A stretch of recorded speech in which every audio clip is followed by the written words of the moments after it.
So I'd like to There's 2 welcome seats up everyone here. to Cortland County Historical Society. If you've not been here before, thank you for coming today.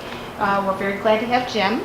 A few things I should tell you. We do have refreshments. If you have not gotten any yet, there's brownies, there's coffee, there's water in a cooler. There's also a sign-in by the door. If you did not sign in, please sign out on your way out. We just kind of like to count how many people come. And there are 2 exits, the door you came in, and there's one at this back of the room if you have to leave in a hurry. You know, I'm not saying we're going to have a fire. We don't have a fire, but just in case. We do have a big sale going on. We have t-shirts over here. They're $5 each. They're Brockway t-shirts. We also have most of our publications are 50% off currently. So take advantage of that for your summer reading. We also have our Attic Treasure sale in the basement. If you missed it before, there's still a lot down there, and we're more than welcome to let you go down and take a look around. Also, if you're not a member, if you want to consider a membership, we do have membership forms, and it gets you free research, free museum tours, discounts on books. Oh, could you please silence your cell phones too? We always forget to say this one, and it's not on my list. I'm getting the eye back there. Also, if you're not interested in a membership, donations are always nice too. And next week our talk is on Lime Hollow, a land in flux, and it's Professor Scott Miranda from SUNY Cortland. It should be a really interesting talk. There were a lot of mills and things like that out there, a lot of water power, and he's going to talk about the transition from that to what it is today and everything in between. So we're looking forward to that one. One other thing, we actually are able to park at the Methodist church parking lot now. So for our lunch and learns. So Wednesday from 12 to 1, we are able to park over there. So if you had a hard time parking and you want to come next week, it should be much easier next week. So without further ado, I would really like to introduce Jim Pantas. He's going to be talking about music in Cortland in the 50s and 60s, and we're really anxious to hear about this because I've heard all kinds of things about the glory days of the music scene then. So I'm really looking forward to it. Thank you for coming, Jim. Thank you. I see a lot of friends here, and I guess maybe a couple that aren't so friendly, but I don't know. I don't know that. I'll start this within the beginning. You've heard that line before. But I was in college in Utica, Mohawk Valley, and I got very ill with an overactive thyroid. And I was down to 91 pounds, and they sent me home in May of 1958. So Dr. Cummins, Ed Cummins, threw me right in the hospital. So we got to get some weight on you so we can operate. Dr. Higgins can take that thyroid out. So I went in. And about mid-June, my 16-year-old brother, Nick, came tearing into the hospital to tell me that they had a rock and roll band. Now, the only band that was in existence at the time was Bobby Comstock and the Counts in Ithaca. So I says, who's in this band? He says, oh, Ronnie Padavana and Jack Musey and Tommy Rogers. I said, oh, and, where are you going to play? He says, well, we need a manager. But what does the manager do? If I knew that, I wouldn't ask you. Do you want to be our manager? I said, well, I'll try it. I didn't know Sicko. I really did. I was a big fan of rock and roll music. Back to this day, I'm still country's best Fats Domino fan. But so we started out, and they practiced and practiced, and they'd play a dance for me at the Homer American Legion and the Cortland Legion that was on, not Grant. Grant Street. Where? Grant Street. That's later. Well, Port Watson. I can't Children's remember. home. There was a guy that was a fireman that was in charge of. His name was Paul Lane.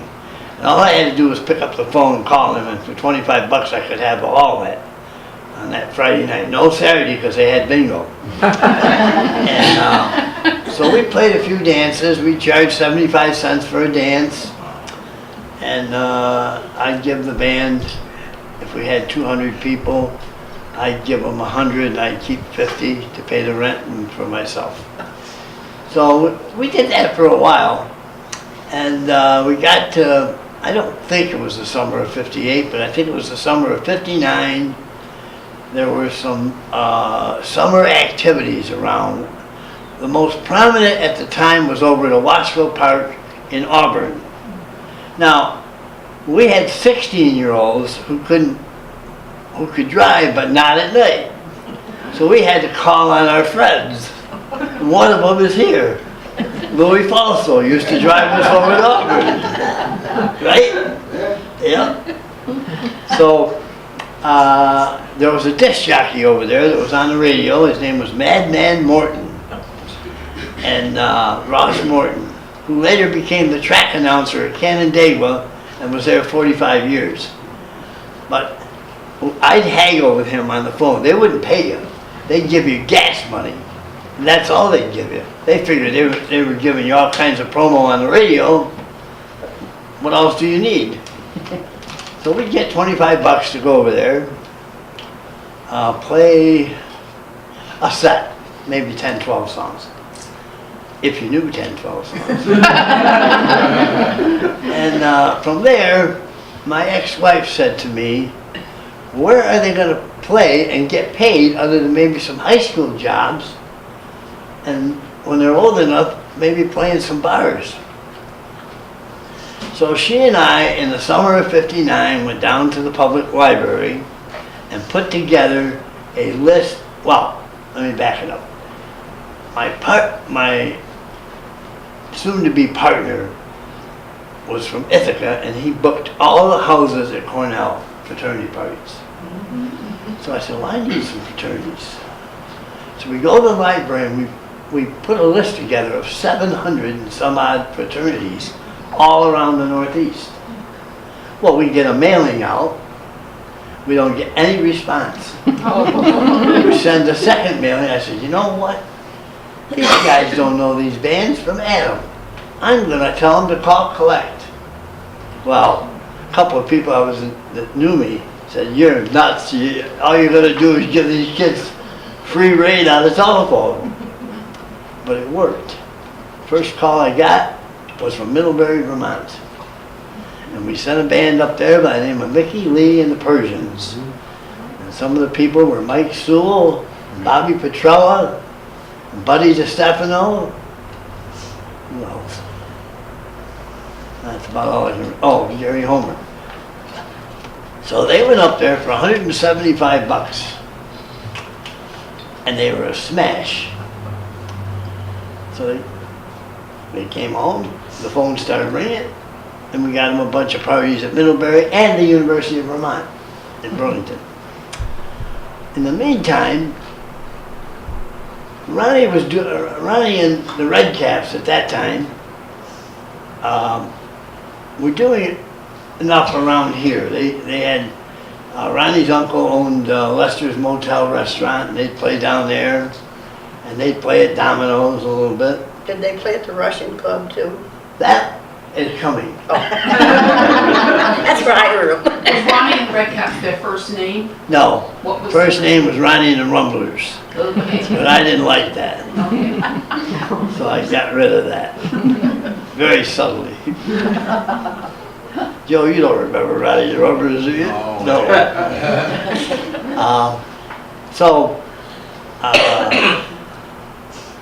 They were getting some work, and my brother, very frugal young man, didn't want to go traveling. When he heard 175 bucks to go to Middlebury, Vermont, he didn't want any part of it. Well, we got a job for 200 at Williams College in Williamstown, Massachusetts. They went up there, and they weren't, honest to God, they weren't playing 40 minutes, but what the phone started ringing, it was other houses wanting to book them. So that's how it started to spread. Some of the highlights, and Mr. Bodby will attest to this, one weekend we had all 15 houses at Colgate booked with our bands. And the reputation was really growing. And this went on, and well, maybe the school year of '63, and then in the summer of '63, my partner and I were in New York, and he knew a guy from Sweden by the name of Simon Brem.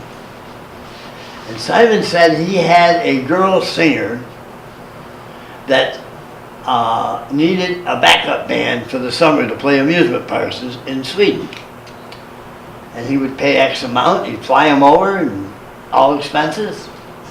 So I came home, I says, "Are you guys interested?" And the boys, except Ronnie, were very interested. Ronnie had just gotten married to Loretta Berardi, and he was sporting a wedding ring. He says, "I'm not going to Europe. I'm a married man." Now, let's see, I was 63, he was 22. So they went and they took Joe Leo with them to play bass. Now, they really didn't have any vocalists that was of any quality, so they played mostly instrumentals. But they would do 20 minutes before they brought this. Lil Babs was her name. Boy, was she gorgeous. I still got pictures of her. And she was a clone of Connie Francis. And they were there 7 weeks. And they came home. And that's what this is all about. When they came home, my brother was full of whatever. And decided to make this poster to announce his playing at what I had opened in the meantime, a place called the Music Box at the old Russian Club on Owego Street. They rented it to me for $35 a month. Kicked me out after 6 months because the whole town was complaining. They found beer bottles in Beaudry Park. And Mary Ellen Marstead had a building on Central Avenue.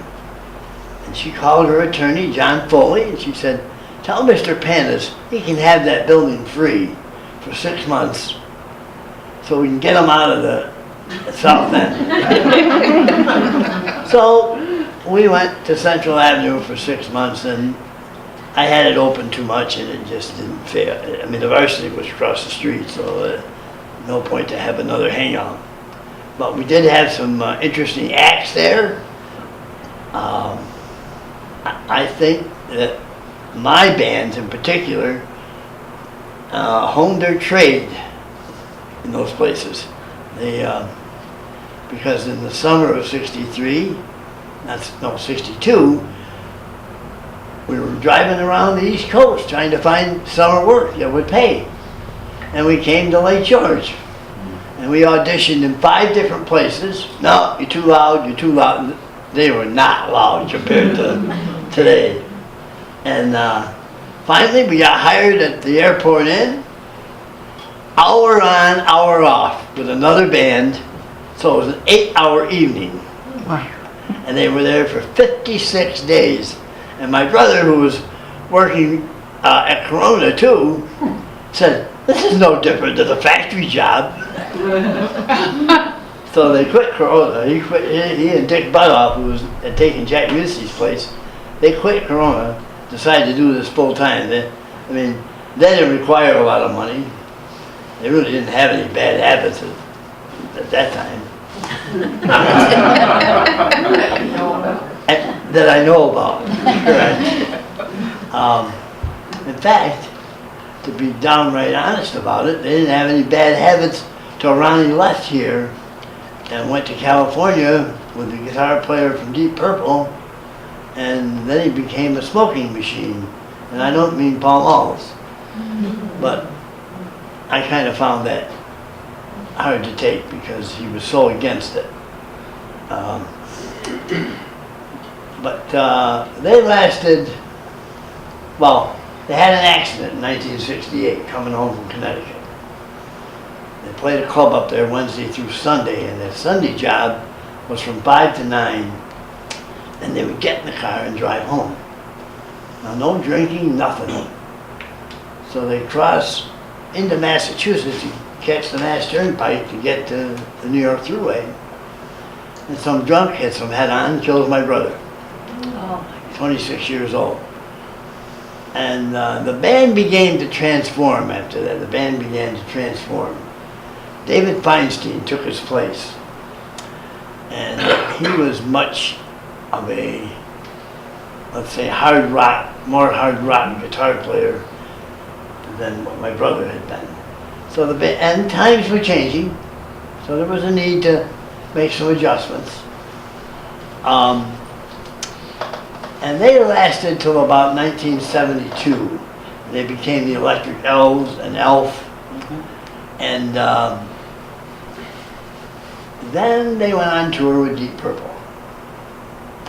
And somehow, Ronnie got convinced to dump his band and go with Richie Blackmore. And they formed Blackmore's Rainbow. And that was the beginning of Ronnie's hard rock career, which was actually very good, very strong. In fact, when we had the first tribute for him in 2011, what's the guy's name? I can't ever remember.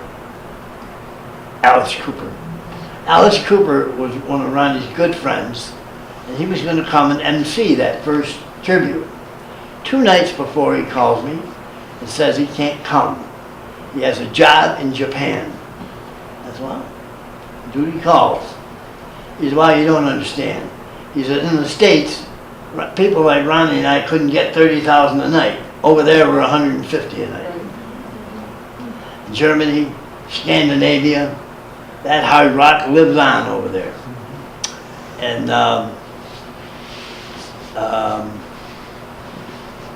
so that didn't happen.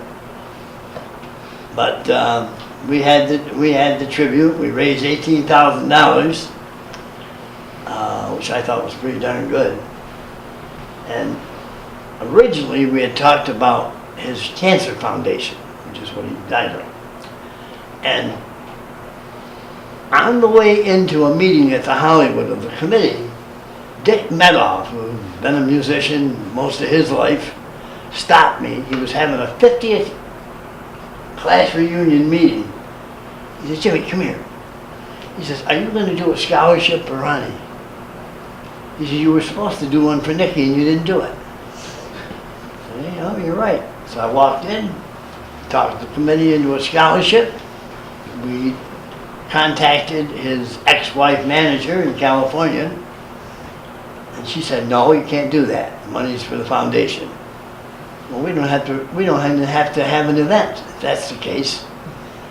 So we had an event, and the wife of the leader of Black Sabbath called me 2 days after the event and demanded that we send all the money, which we did not do. 9,000 of it went into a scholarship fund, which now every year they try to have some kind of event to keep it running. Or local. At Cortland High School. Yeah. And one of my dearest friends, who used to be my attorney, gets solicited every year. He says, Jimmy, do I send it? I said, do what you want to do.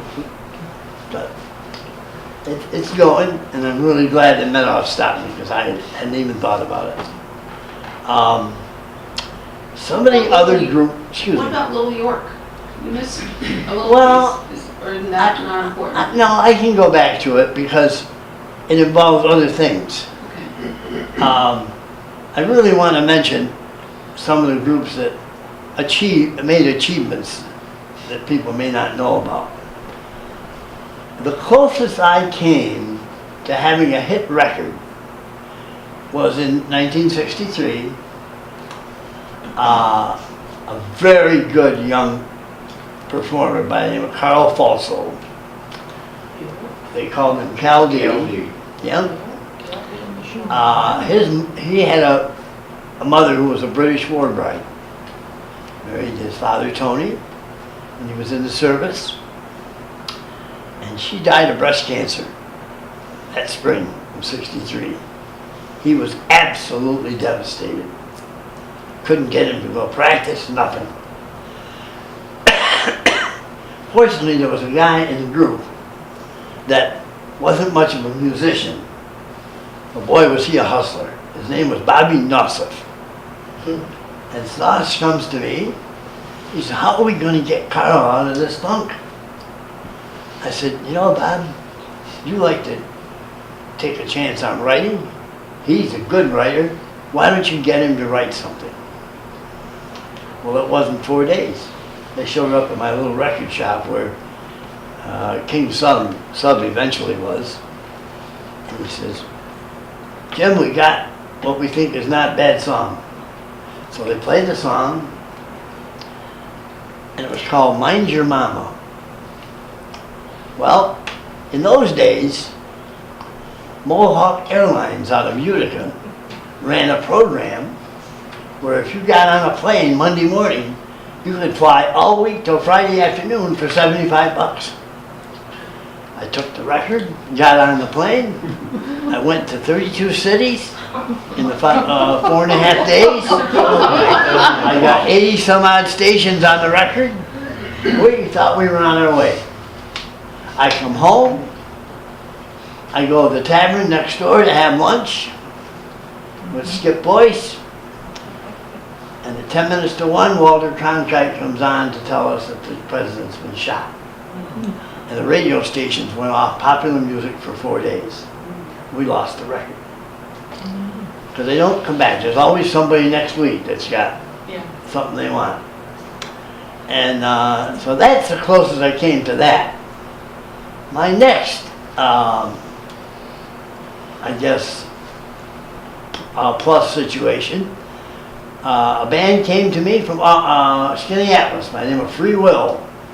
Whose leader was a guy you're going to have in Homer very soon by the name of Joe Whiting. Just that, Oh, he's been here? last Friday. You missed it. I thought it was canceled, no? I think Oh, did they're, they cancel it? hopefully they'll reschedule, yeah. Well, this was a different kind of group because they only played 2 or 3 prominent songs that people knew. Everything else was creations of their own. Although he did the best rendition of River Deep Mountain High I've ever heard. I don't think anybody could do it any better. Anyway, they had gotten into some not so wonderful habits. And they went off to New York at the advice of a drug dealer who put them in a club down there, no pay. They were supposed to get hotel money and meal money, never saw a nickel. So they had done this behind my back. And Joe calls one day, will you come down and help us? So we talk a little bit. I get off the phone, my ex-wife says to me, don't you dare. You know the saying, do it to me once. Not me. I got on the plane, I went down, and I set him up in a club. I had 4 or 5 record executives come, one from RCA, and he signed them. And they got an album out called Jabberwocky. And they got a nice, huge advance, of which I got 0. Because it went up their noses. I'm sure they've corrected all that by now, but those were the times. The last prominent activity I was involved in, there was a band up in Watertown called the Pineapple Herd. And they had recorded a song by the Monkees called Valerie. And they were getting some local success. It was big in Utica, and it was not bad, pretty big in Syracuse. And I would call them to send them to a fraternity party every now and then. I did. But then I decided, well, they were able to get a record out. Maybe I want to handle them. So I called Ed Wool, who was the leader. Now, you talk about people that didn't belong in the rock and roll business because of their lifestyle. This guy drank nothing but milk. In fact, I never even saw him, I don't know if I ever saw him drink a soda. But he was all about his body, and his sister was outstanding. So much so that I had him in a club down in Hazleton, Pennsylvania. And all my bands used to go a week at a time down there, at least 6. So one night they're there, and in walks Neil Diamond and about 3 of his cronies. Well, they hear the sister sing. He decides he wants to record her as a female clone to him. So we signed a deal, and of course the brother is so jealous, he wants to run the whole show. And he was a taskmaster, is maybe not fair enough to say, he was worse than that. I'll tell you who played with him and tolerated him pretty good was Tommy Haskell and Eddie Barella. And but they had the toughness of Cortland. So the album came out on Paramount. There wasn't a decent song on it other than one by Elton John that she sang. But Paramount was behind it. I'm sure Diamond was pushing them to promote. And I get a call from the A&R people, the promotion people. Will they go on a 36-city tour to promote the album? Now, we can't pay them, but we can take all their expenses up. No food, no. So what they were giving up was their net income that they would have from playing regular jobs. He wouldn't go. No. And in his defense, they were grossing almost $3,000 a week, so I'm sure it was hard to give up. The album obviously didn't do anything, but we got some money out of it. And that's pretty much. There's other bands I certainly could mention, but if I don't mention them, then I don't leave anybody out. Now, my wife alluded to dances at Little York. Well, the same summers that we were going to Wasco Park, and we would go up to Little York once in a while too, there was a disc jockey by the name of Raleigh Fowler, Jolly Raleigh Fowler. He used to come down here and do the dances, and he'd provide the entertainment. Well, this one night I'm playing pitch, racehorse pitch in Basil's. And in walks Charlie Ossett and Loretta Berardi, and they're all bloodied up. The act that was playing at Little York with this disc jockey, along with Bobby Comstock, was Link Ray and the Raymond, and their hit record was Rumble. So the disc jockey on the air had incited people from Syracuse to tango with people from Ithaca and Cortland. They had tire irons, they had all kinds of stuff. Well, it was pretty serious, and a bunch of people went to jail. I don't think from here, do you know Pierre? Anybody? No, No. I don't know. But the next day, I had a tenant by the name of Pat Kiley in my mother's house. And he operated a loan thing, loan shark, or whatever you call it. Hard money lender. Hard money, good term. on Groton Avenue. And he called me. He says, Jim, you do a lot with these bands. I said, well, I have an agency with 11 or 12 of them. He says, how about running the dances at Little York? I said, after what happened last night, you're going to run dances? He said, well, if somebody keeps it under control and doesn't incite, we think we can do it. He said, we'll give you X. I made a terrible deal. I'll give you X amount, he says. His partner was Don McCrae. Boy, you talk about Scrooge and Marley. I got 30% of the gross, and I had to pay the bands. So they knew what the hell they were doing. So we did it. We did it for 8 years. In the summertime, we had some good acts up there because my partner and I were starting to bring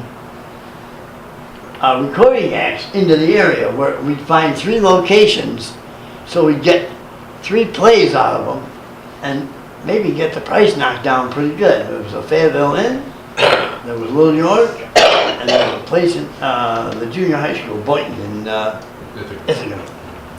So some of the ones we had the Supremes for $300. We had Dee Dee Sharp. We had the mashed potatoes. We had her for $200 the night before she went on the Sullivan Show. We had a lot on the Exciters, Dickie Do and the Don'ts. They all had hit records at the time. There was a group with a girl drummer that had Ghost Riders in the Sky. I can't remember her name now. But we packed that place pretty good, and we kept pretty good law and order. We couldn't stop the drinking or whatever else they did in the bushes, but there were no more rumbles. Did you take buses up there too? Didn't you have buses? I rented buses from Sword Out and Ferris, and we'd fill them for free. We'd take the kids up, put them on the bus in front of Payne Brothers about 6:30 on a Friday night. Filled it up pretty good. Yeah. Yep. There's a lot of things that happened that were very positive. I don't regret any of my 19 years in that business. We didn't get a real good break record-wise. We have some records that were made by like Ronnie. If you remember Cher's #1 record, The Way of Love, he recorded that first, and I have a copy of it, and it's better than hers. Way better. Agreed? Oh, he had a magnificent voice. No, he did. He worked at Three Rivers Inn with Sammy Davis Jr. Sammy taught him the fast draw. About Carnegie. Oh my God. Thank you. I knew we were married for a reason. Huh? I knew we were married for a reason. I'm not sure. She's a pretty good straight man. You don't know the half of it. Summer of '65, the Rolling Stones had not appeared in the United States yet in a live setting. So we get a call from Murray K. Kaufman, who was a big disc jockey in New York. And he says to my partner, "We need a band to play at Carnegie Hall and back 7 American acts, because we're going to bring the Rolling Stones to the first American concert." Well, why 7 acts? Well, the union says from now on, no British acts will appear without an equal amount of money being spent on American acts. Talk about tit for tat. How small-minded should we get? So we went to Carnegie Hall, and there was Jane the Americans and Dion and Diane Renee. Anybody remember her? Blue Navy Blue was the name of the song. Yep. And, oh God, I can't remember them all. But we backed the show. I wish Butoff was here, but, because he always says I tell this wrong. But near the end of the set, they were on with Jane the Americans, and he was doing O Cara Mia, and the Stones were back of the curtain. The curtain was down, but the Stones were back there, and they were warming up, and they were louder by far than Ronnie. So Butoff has enough of it. So he takes his Beatle boot through the curtain, kicks whoever's back there. And it was Bill Wyman, the bass player. He still got the boots. But that was Carnegie Hall. Some of the bands did get to travel quite a bit. Mickey Lee and the Persians went to St. Thomas. That's where they met, what's her name? Cass, Mama Cass. Yeah. And did a little drinking with her. I don't drink anymore. I suspect that one of the reasons was that I got caught in Steve Paul's scene in Manhattan one night and sat down at a table and drank with Janis Joplin. I would never do that again. Brother. Yeah, it was good life. Do we have any questions that you might want to ask? I just have a couple of comments. Right. I'm one of the ones that used to take the bus up to Little York. Okay. And of course, you know, you couldn't drive, so that bus was like a savior, and I do remember they were always packed. But I do remember seeing Bobby Comstock, I think it was the Shirelles, Gary U.S. Bonds, besides Ron Dio. But I have a picture that I've never shown outside my realm of friends of Ronnie and your brother up at Little York. I'll give you a copy sometime. That'd be nice. Yeah. I'm sorry, I don't have any memorabilia left. We moved a year ago right now, and I decided to sell all the memorabilia rather than carry it to the new house. Actually, there were orders. If somebody gave to your granddaughter. I did give some to my granddaughter, yes. It was named for Nikki. When did you and Perry Ellis split? We split in April of 1967. Do you want a detail? That's up to you. Well, again, I made a bad deal. I took a 30-70 deal with him.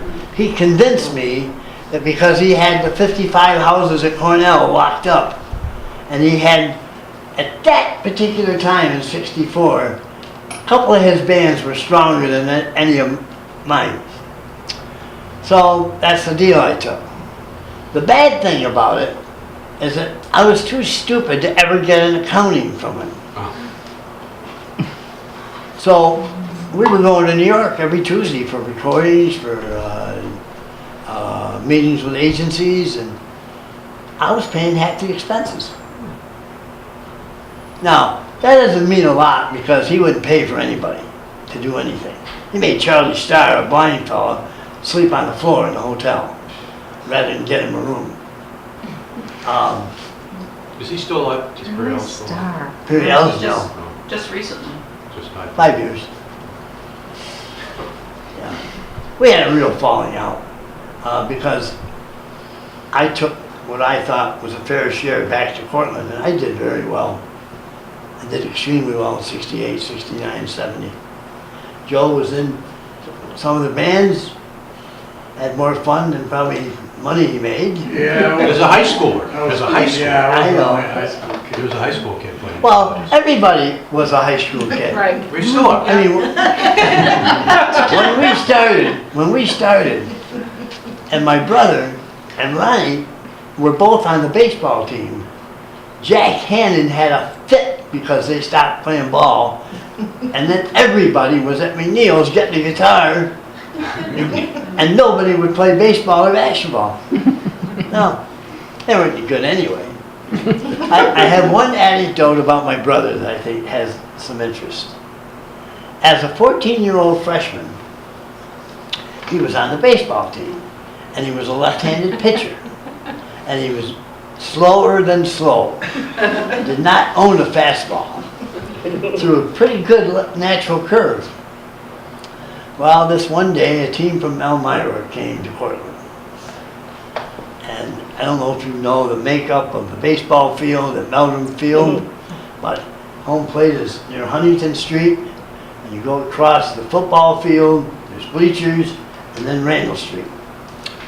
Well, in the second inning, this guy was a cleanup hitter. He also was 14. He launched the ball over that set of bleachers onto Randall Street into Paul Contro's yard. And if you'd like to know who it was Ernie Davis. So, my brother, his pitching career, although he wasn't bad, he certainly had control.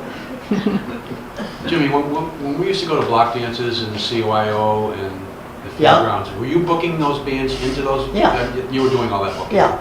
In the late 60s? Although, when you talk about block dancers, there was nothing for me at all, because all they paid them was scale. Right, And I didn't take any money out of scale. right. Um, But we'd see groups like Gary Hall, Free Will. oh yeah, Porter- God, I didn't mention Porter- Gary. Gary, Porter, and those boys. Yep, oh, yes, the Magic Dog. Right. Oh, yes. We had some great music here in Well, the late in 60s. '68, I had 24 active groups. And I'd say 11 of them were full-time, making a living. Now, to that thought, the manager of the Monkees and the guy whose babysitter wrote Locomotion, what the hell's his name? I can't remember his name now. I will. I'm having coffee with him in New York, and he says to me, he says, I don't know, why you people from Cortland and Ithaca think you're going to do anything. You're too far away. He says, the other thing is, I've seen the itineraries that your groups play. They make good money. I said, yeah? He said, well, that's not how to make it. You gotta be like the kids from Spanish Harlem that I get a hold of. They're starving. They don't know where they're sleeping the next day. They're hungry. And he used the analogy, and I've always used it, of the coal miners in Pennsylvania and West Virginia. How those kids will do anything to stay out of those mines. So they play football so they can wind up at Penn State and Pitt and West Virginia and Ohio State. Because they're really hungry not to go through that life. But our people had apartments, they had cars, they had all the beer they wanted. Girls. Plenty of girls. No, So how did Doug Thaler take some of your business to Bruce Payne at Thames Talent, or is that because of the Deep Purple connection? that was what it was. The Deep Purple. Doug didn't do it. Doug Doug didn't was do it. dead set against it. In fact, I didn't mention Doug, and I should have. He was a English Lit major at Cortland State. And he called me as a freshman to say he had a band. Band was awful. But we sent them out, and they knew people on every campus, so we got them jobs. And Doug eventually graduated. Oh, I didn't mention Brian Miles, Billy Pierce. Doug wound up with them, and when we had a problem with Brian Miles, because when Nicky died, the first person they wanted was Mickey Lee Sewell out of Brian's Idols. And the band certainly didn't want to let him go. But, I don't know where it was. So that's how they got Deep. Oh, Doug. Yeah, Doug. Doug then became a keyboard player with Ronnie. Right, And they wrote a couple of rock operas. He was a very capable writer. right. No, that didn't have anything to do with Doug. The Bruce Payne thing connection. Bruce Payne, Because they became pretty good friends in the late 70s, early 80s, and then they used to vacation in the Virgin Islands, a whole group of 6, 8 guys would rent a house for a month. I at a did time. not know that. Yeah, they'd all rent a house, Colin would come down, Richie would come down, Ronnie would come down. Oh, all right. Yeah, they'd all. But Ronnie and Doug had a pretty good falling out. Right, What I remember most about Doug is I'm in New York at Columbia Studios recording Wool with a couple of songs that Doug had written. So he calls me in the studio. He says, don't bother going any further. Both of those songs are on the new Osmond Brothers album. So we stopped. I got offered a job in 1972 in Manhattan with Premier Talent. Because my agency was dissipating. And I knew it. And I wasn't adapting to the new music very well. I hated Led Zeppelin and Jethro Tull and all those English acts that did nothing but want you to sit there and watch their drum solos and their guitar solos. I don't believe in that. I believe people want to dance. You know, that's why we have disco. It's because of those acts. exactly. Yep. I started to write a book about it, but got too fired up. There was a lot of dance at Studio 54 amongst other things too. Oh, yeah. In the late 70s, and people wanted to dance. Yes, they did. People that work all week have all this pent-up energy that they want, on Saturday night, they want to get rid of. They don't want it to sit there and go,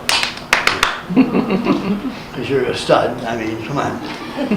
I did see Led Zeppelin at the Newport Jazz Festival in Newport one year, and there were 300,000 people. And I would say 80% were women. Yep. But Doug took the job that I was offered in New York. And it wasn't 6 months that he was there. He was in the management firm that had Bon Jovi, and he later had Motley Crue. Right. He did very well. I'm really pleased with how far some of the people got. And you didn't mention Mark Nossoff either. Oh my God. Well, I really don't know much about Mark, other than he's a great drummer in Europe, plays a lot of sessions over there. I can tell you one Mark Nossoff story. He was 18. What time is it? Fine. 5 up. Oh, should we stop? You're fine. All right. Mark was 18. I get a call from the vice president of Pepsi of Ohio. And his daughter's going to have a debutante party. I said, how do you know about the band? Oh, her sister goes to Vassar. And she heard him there. Okay. So he says, now we'd like to hire Will to play at her party, but we have a bunch of rules. In fact, there's 27 of them that you guys would have to adhere to in order to play. So first of all, it's Christmas night. It's okay. So he sends me the list. And it's everything from attire to interacting with the people there and all the things that people would want to have control of. So he tells me to send a price. I send a price, $4,500. Well, nobody was going to say no to that. Nobody in my agency had ever gotten that much. Not as a guarantee. So we go out there, Christmas afternoon, fly, and everybody shows up at the hotel. And when Mark comes in, he's got jeans and a t-shirt on. Typical Mark. I said, Mark, you gotta have a suit and a tie. I had to go out and find a store that would open up and sell us a suit and tie. But we couldn't have played the job. That's what a manager does. That's That's a- exactly what they do. Yep. Good ending. Thank you.